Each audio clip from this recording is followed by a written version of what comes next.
বনের প্রাণী, অথচ শহরের মানুষের ভিড়েই এখন তার আশ্রয়। অলিগলি ঘুরে বেড়ায়, মানুষ দেখলেই ছুটে আসে, চায় শুধু মমতা আর স্নেহভরা একটি ডাক।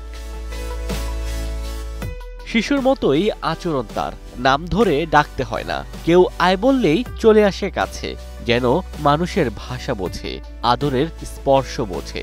বনের প্রাণীটির সূক্ষ্মতা দৃশ্য উপভোগ করেন সবাই।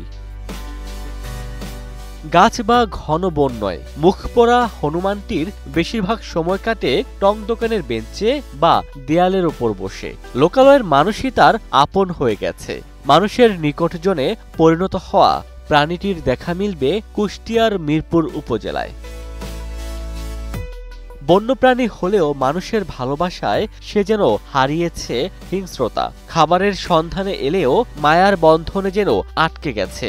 স্থানীয়রা তাকে দেখে ভয় পান না, বরং স্নেহ করেন, পরম মমতায় খাবার খাওয়ান। শাবকটি সবসময়ের জন্য একটা মানুষ কাছে গেলেই তার সঙ্গে বেশ কাছে আসার চেষ্টা করতেছে, তার সঙ্গে আলিঙ্গনের চেষ্টা করতেছে, কোলে উঠে বসতেছে, মাথায় হাত বুলাইতে গেলে কোনো রকম আক্রমণাত্মক মনোভাব দেখাচ্ছে না। বন্যপ্রাণী হনুমানটা যে হয় মানুষের সাথে যে আচরণটা করে, এরকম আসলে মানে সত্যি একটা বিরল। বন্য প্রাণী হনুমান কথা বলতে পারে না, মনে ভাব প্রকাশ করতে পারে না, কিন্তু সে চায় যে মানুষের মতোই যেন সবকিছু তার ভিতরে চাওয়া পাওয়া।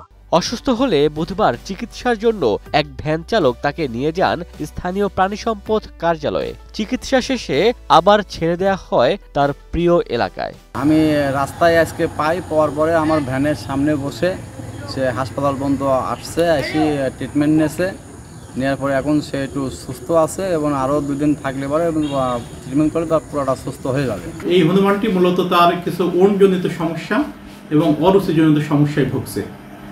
আমরা সঠিকভাবে তাকে রোগ নির্ণয় করে চিকিৎসা দেওয়ার চেষ্টা করছি। বন্যতাকেও যে ভালোবাসা দিয়ে জয় করা যায় তার জীবন্ত প্রমাণ এ মুখপোড়া হনুমান।